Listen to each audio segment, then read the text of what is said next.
All right, old school. Old school. Where'd you grow up? Where are you from originally?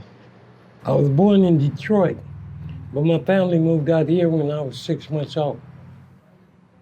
And tell me about your family. You Uh, have both your parents? yeah, it's two boys, three girls. Uh, my parents met in church. My father sang in the choir. My mother played the piano. They got married. He was 17, she was 16, 15. Uh, only thing I remember is my family liked to party. My father had five brothers. They were all professional painters. My father, he told me at a young age that I needed to have a strong work ethic. My mother, she told me and my brother, she taught us how to do everything we needed to do. She said, because you might not always have a woman to do it for you. But they also told us whatever we wanted to do, whether it's smoke or drink, smoke cigarettes or drink beer, to let them know, because they'd rather get it for us than see us out there on the street hustling in front of liquor stores. Well, me, I've always been, my mother said I was a little hoe ever since she knew me, because I've always been chasing women. I always loved pretty women. And as I grew older, into my teenage years, I dressed like this because my father dressed like that. And I wanted to dress like his father. And my appearance drew girls to me. So that made it easy. And over a period of time, some of the women even taught me what I should say to women that would attract them. So they helped me with my game. They made my job real easy. I've heard that often. Yeah. Girls make it easy for you. Yeah, they do. I got in, believe it or not, I wasn't in the game until about 15 years ago. There was what we call a track, which is a name for where the hoes walk. Well, it started out, I used to see all the hoes standing out there up and down the corner, the pimps be out there. And I liked the way, the stuff that they had, but unfortunately I was addicted to drugs. That's all I cared about. Until what we call a renegade. She was a prostitute, but she didn't have a man. And she asked me, why are you out here watching all these pimps, hoes, watching their money when you can be getting your own money? She said, you're not a bad looking man. When she said money, I just thought she was gonna give me something. Unfortunately, I was getting paid by the pimps to watch the hoes. I was getting paid by the hoes not to tell on them. And I was getting paid by the tricks that were out here on vacation that didn't want to be seen with a prostitute. So I was making $200 or $300 a night, and I was satisfied with it. Until that night, China came up to me and told me that after we talked for a few minutes, she took me and rented me a motel. And she gave me about $1,100. She said, here, Daddy. And I didn't know what it was for. I was just happy. She said, I'm going back to work. What you want me to bring you back? I said, I'm thinking, I was naive. I'm thinking, did I want something to drink or eat or something? She said, no, how much you want me to make? I didn't even know what to tell her. I just said, whatever you bring me. So she left that night and didn't come back to the room until the next morning. And when she came back, she had 2 more females with her. She said, Daddy, these are my wife-in-laws. I didn't even know what that meant. I thought that was some gay shit. But she said, no, they work for you. And she said, you got to make a phone call. Who I got to call? I'm just calling the dope man. She said, no, you got 24 hours to serve they ex-pimp. What you mean serving? I ain't taking him no food or nothing. She said, no, Daddy. And she started getting mad at me because I didn't know. And she figured that since I was out there with them every day, I was learning from them. I was paying attention. I was catching bits and pieces. You know, they taught me about what a green bitch is, a renegade, turnout, but they didn't teach me about having the responsibility of calling ex-dude. Well, anyway, I made the call, and it find out is the 24-hour period gives him an opportunity to buy him back from you. And things were real good. I started getting spoiled. The more I got around and was there, they taught me how to manage them. It took me farther away from the drugs. My addiction became money. Because I seen the other pimps with nice cars, fur coats. I still didn't have, my hoes had cars and I didn't. But I didn't know that I could have took one of them. I could have just said, that's mine. The object of the game is, I know you probably heard the term gorilla pimp, all that.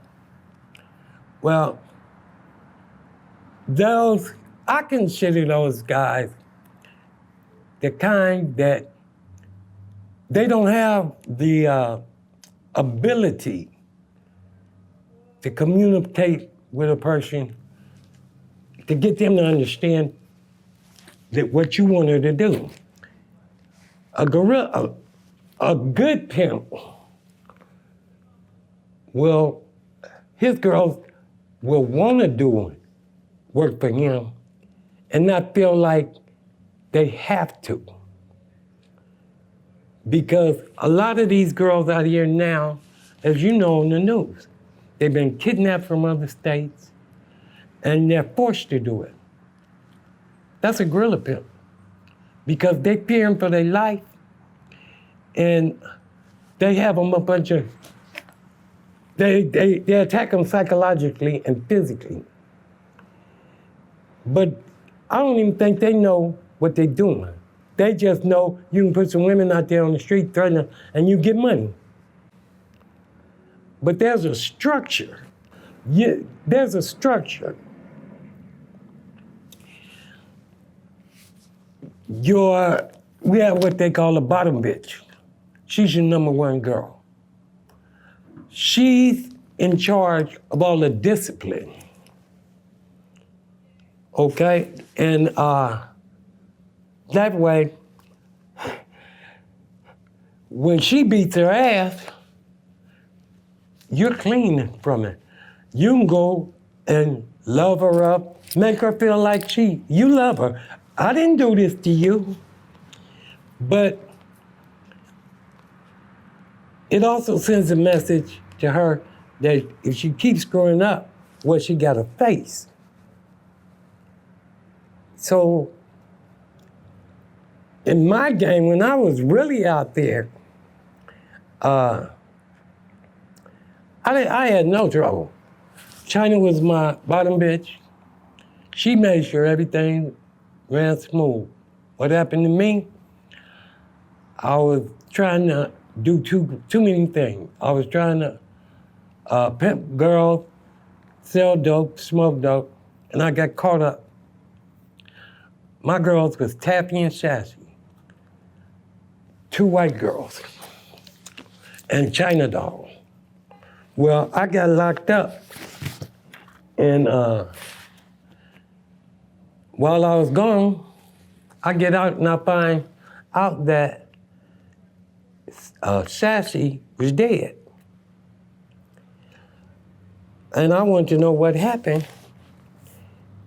Come to find out, she knew some young gangbangers that she liked to hang around with after I left in the jungle. And she went over there to have some fun with him. And he beat her to death with a ball pen hammer in his mama's house. And then he rode around with her body in the trunk of the car, her car, for 5 days before the police, Taffy, put out a missing person for her in the car. Because they weren't sisters, but they had been on the same team for so long that they really did consider themselves family. So when she went missing, she was worried about it. They caught her riding around, and when they put up the stolen report, the APB, he riding around for a week with a dead body in a stolen car. He didn't care, but that hurt me. And my mother found out about it. And she said, you have daughters, sisters, nieces. How would you feel if somebody had one of us out there on the street? You wouldn't like it. And she was right. I backed away from it for a good while. But it's hard when women are coming to you and to asking you, which we call choosing, would you be her supporter? I'll say, well, you know what that entails, right? She said, yeah. She said, yeah, I know. Because when a woman chooses, she can't choose a pimp and be broke. Whatever she has in her pocket, which at least has to be over $300-400 at minimum. Whatever she has, and that's only because she just got started. Whatever she has, they have to do what we call break themselves. She have to give you everything she got. That's showing an offering that she really wants to be with you. Because if she chooses you, excuse me, she is either running from a guerrilla pimp or she got somebody that he don't know what he's doing. Only thing he's looking at the free money aspect of it. But it's not free. Excuse me. I smoke too many cigarettes. It's not free because you have to make appearances. Well, I did. Excuse me. I drop them off, tell them when I'll be back. And they didn't know it, but I was coming back in between times just to make sure they was all right. Because I know how a lot of times prostitutes get snatched up off the streets. They get picked up supposedly for dates. And they ended up, they do what they're supposed to do because money comes first. This is a business deal.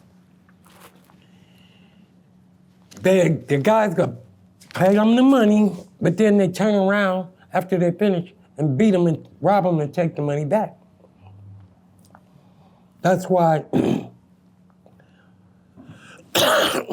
that's why a lot of prostitutes today, they have what they call drivers. but they're glorified bodyguards. They work for Pimp.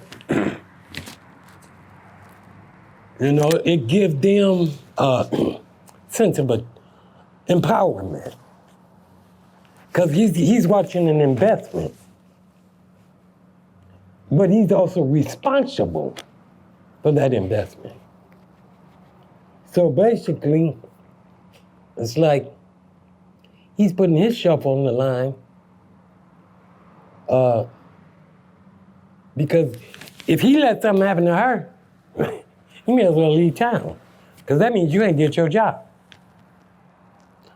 There's numbers. If there's a problem, he knows how to get in contact with her people or other people that can come if he's outnumbered. But a lot of people forget about that. See, if you be true to the game will be true to you. I acquired some very nice things because off the backs of other women. Like I said, I tried to get away from them. Just the other day, woman seen she's an entertainer. So we talked. We ended up, she stayed at the motel with me. And she said, I chose you because of your personality, where you carry yourself. I wasn't even trying to get at her. I meet a lot of women, a lot of young women that they approach me and they want to be with me. But I'm 60 years old and you're in your 30s. First thing coming to my mind is, I ask them, I say, you ain't got no guy as good as you look.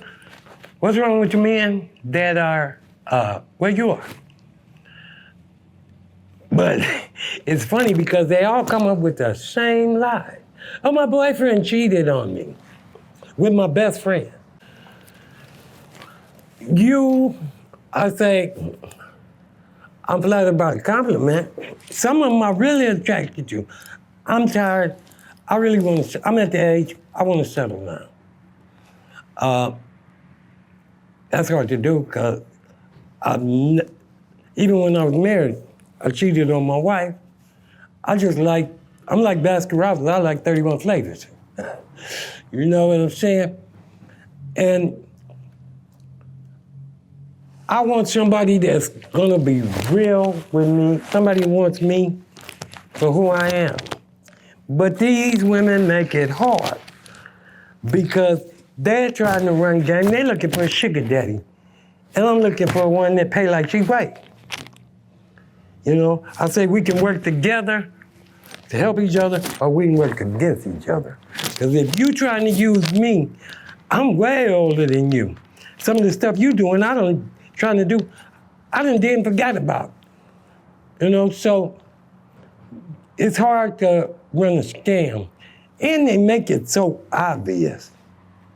I think a lot of young women are moving toward having older men because these young dudes, they don't know how to treat them. They don't know how to talk to them. And they, in some cases, if they're real pretty, they, 9 times out of 10, and she's pretty, all her friends gonna be pretty. So he gonna be trying to get at her on the sly, not because he got no game, it's just because he's a horn toad. And if somebody is treating you nice and put their emotions into you, I believe you should give it back. That's one of the reasons I turned to pimping, because me and my wife, my kid's mother, we were together all through junior high and high school. I went into the Marine Corps. She didn't want to be, I was gonna make a career out of it. She didn't want to be a military wife. So I gave up my military career to keep my marriage. As soon as we get out, she cheats on me.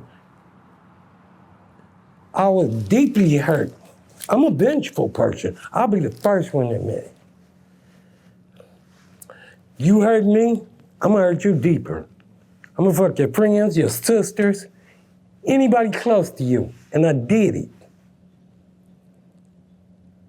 I did it because she left going to school one day after I got out of the drug program. She left going to school one day at a college, career college, and she come back home with monkey bites all on her neck. You come home to your husband with monkey bites on, I tell you, you just made it hard for all the other women out there, because they're gonna pay for your mistakes. Not physically, but emotionally. Because in the game, it's a matter of winning a person's confidence.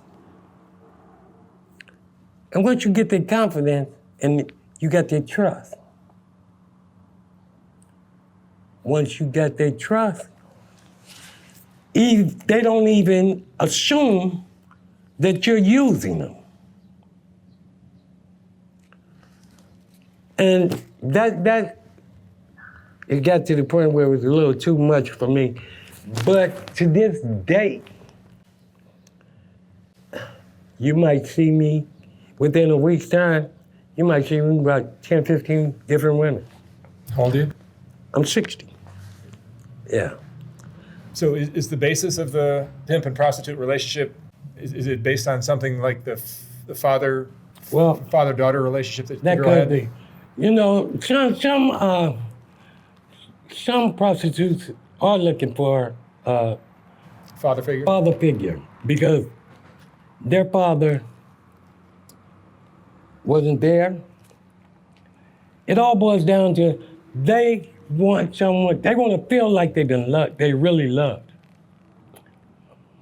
And their self-esteem, 9 times out of 10, is so low that the first person that be kind to them, they fall in love with them.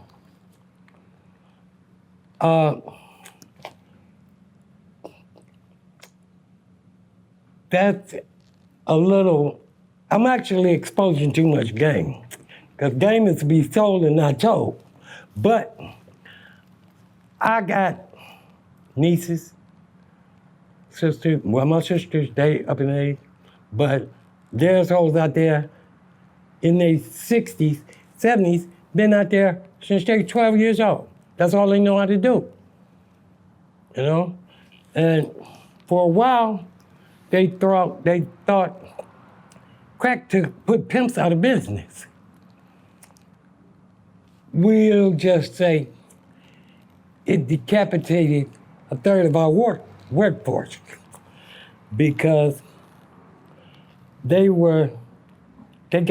after they got addicted, a lot of them, they couldn't afford to get a pimp that money because the craving for the dope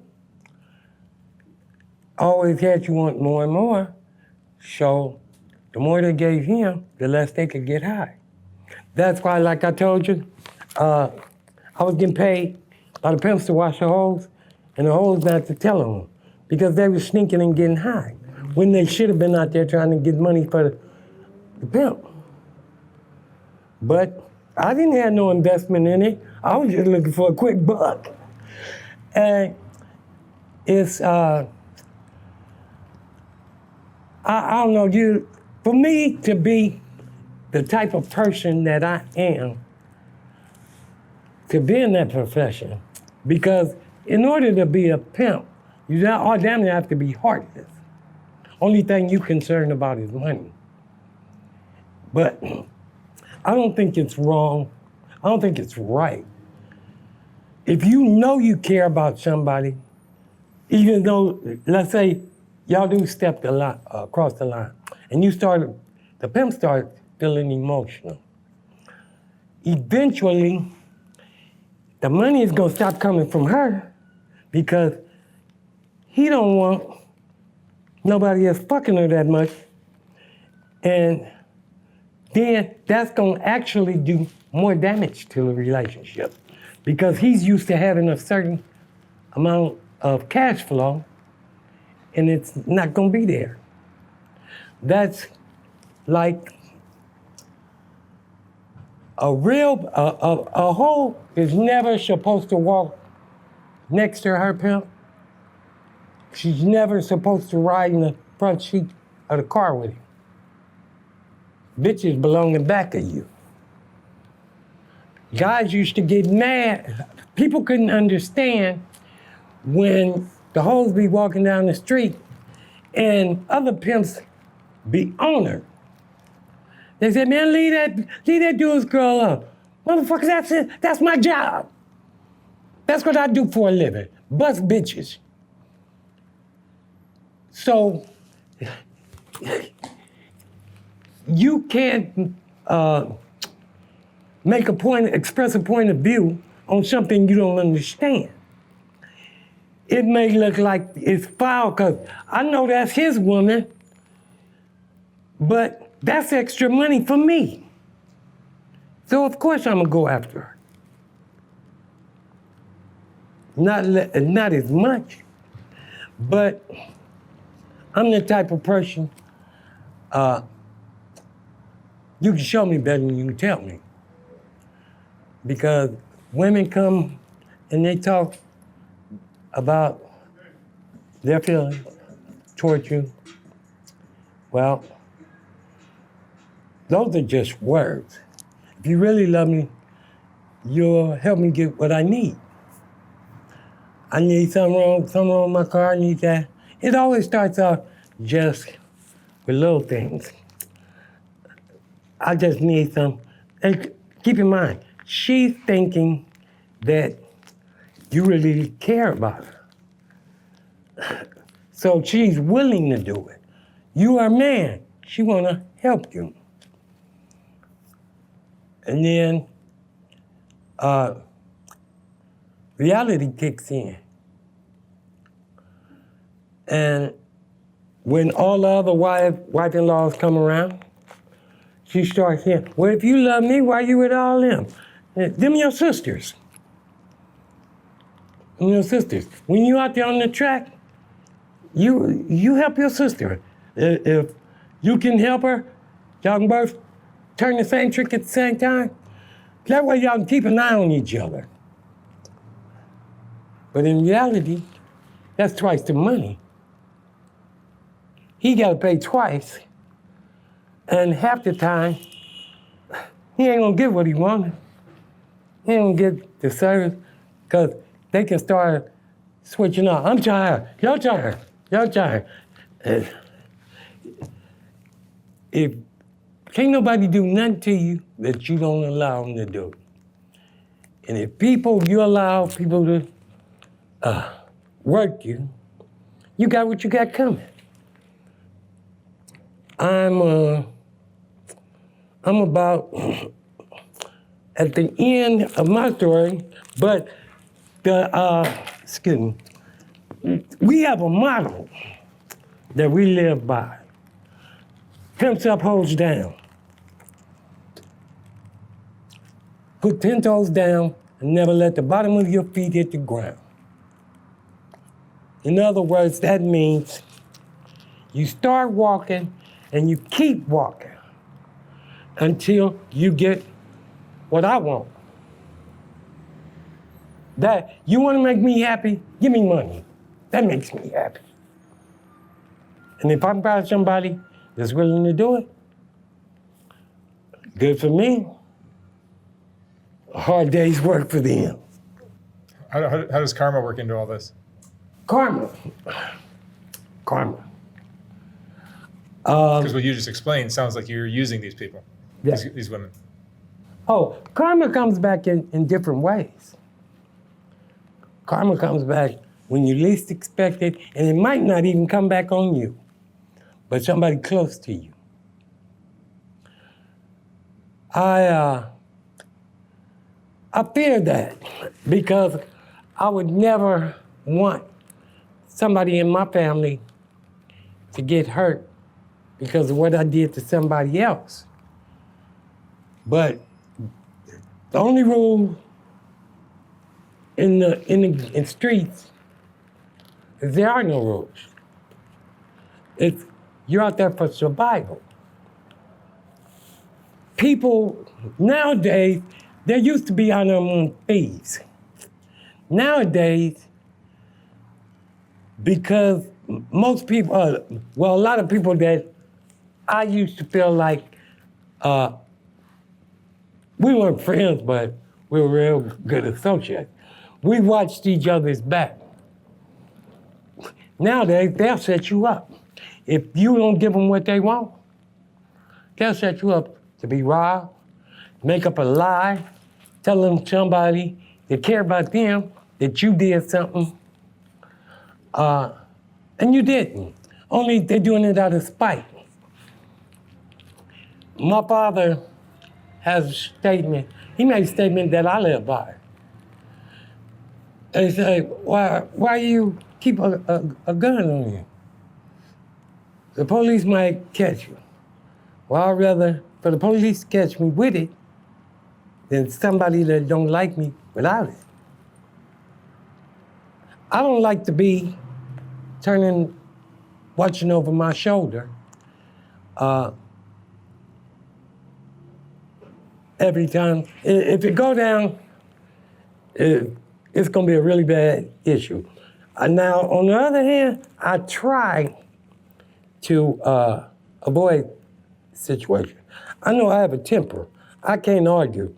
We start arguing, I say, fuck it, we don't fight anyway, I'm gonna take off. But as I got older,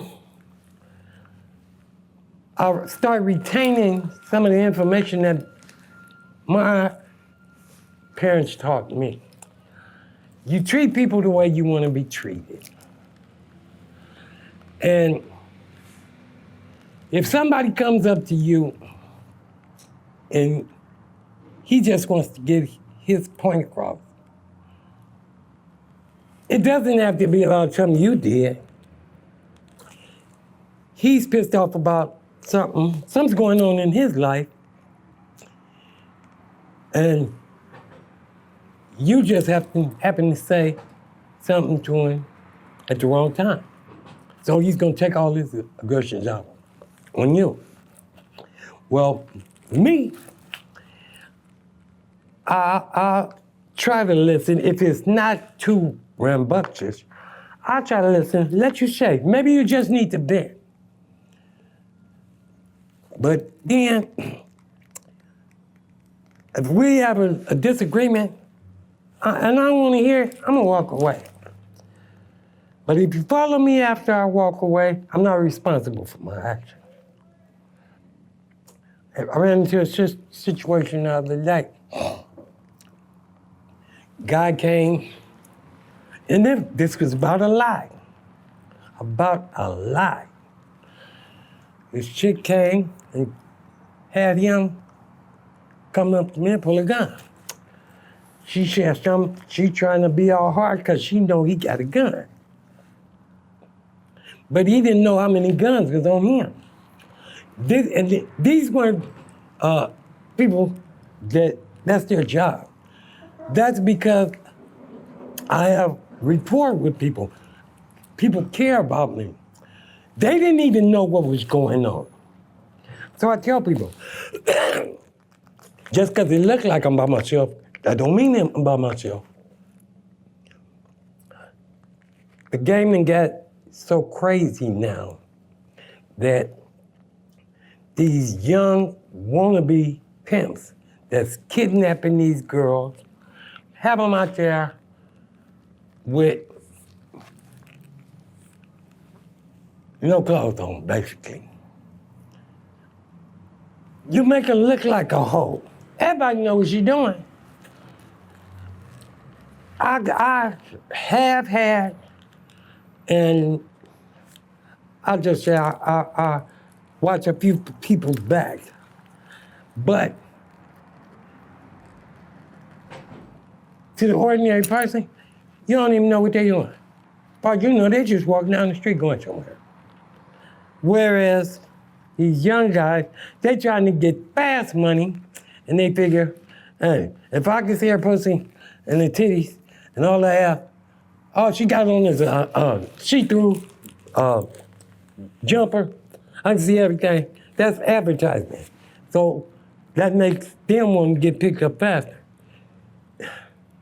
Man, you have no sympathy. And like you said, karma. That's gonna come back to bite you in the ass. Because God don't like ugly. How many girls do you have now? 3. 3 girls. Uh-huh. And they've been with you how long? 2 of them have been with me for about 5 months. I told you I just got back into it. And that's because they needed a sponsor. You guys stay in a motel, or they Yeah. have? Yeah. No permanent resident. Why is that? Huh? None of the girls or pimps have permanent residence.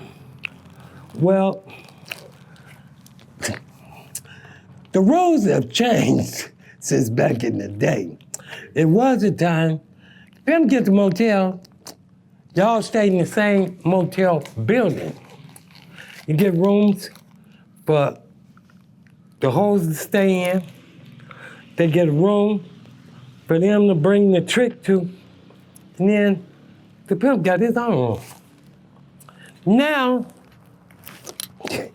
it's out of desperation. Believe it or not, some of these hoes feel safer in a hotel where they stay because they scared of the pimps. These guys really aren't pimps. I don't even know what to call them. To show you how immature they are,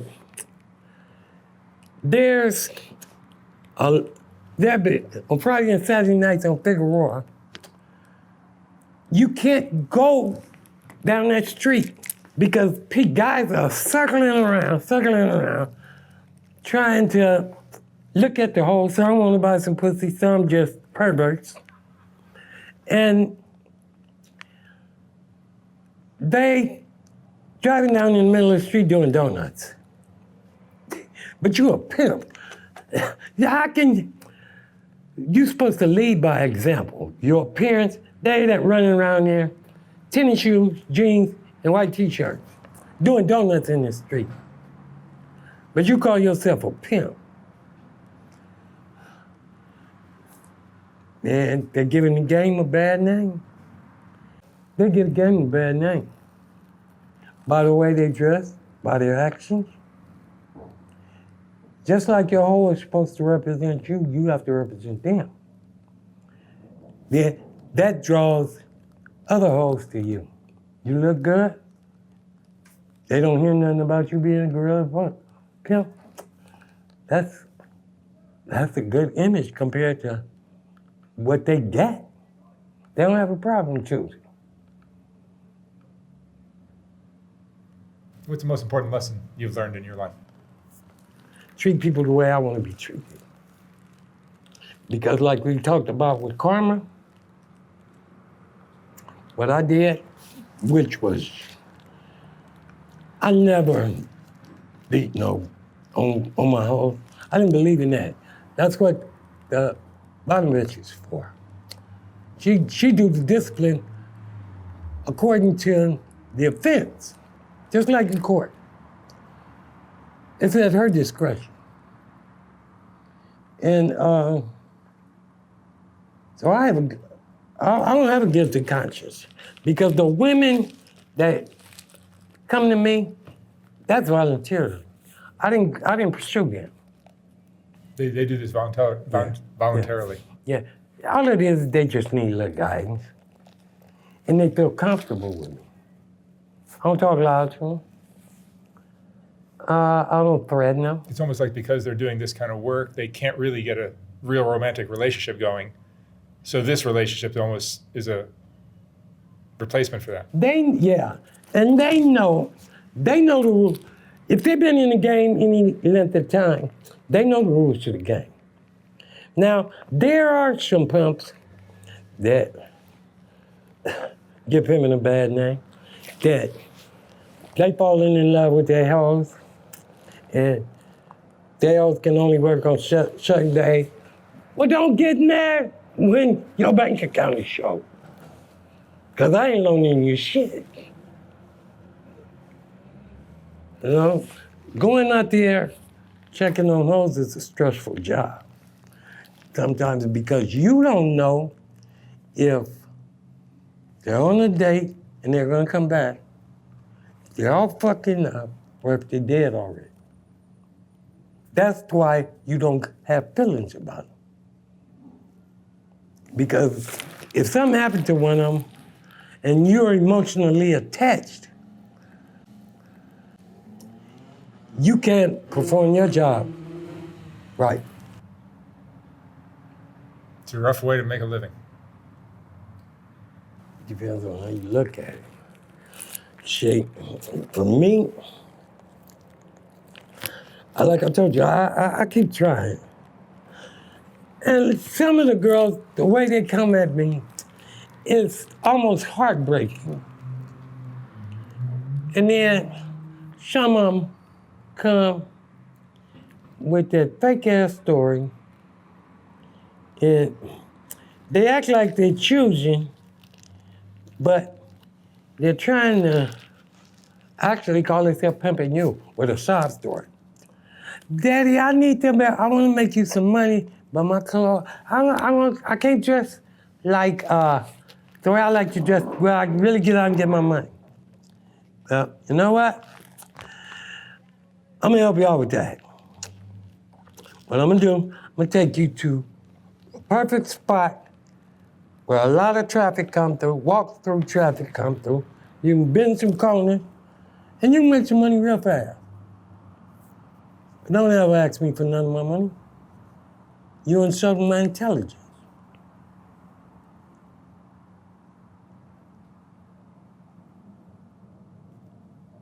All right. Old school. Yeah. Thank you so much for sharing your story.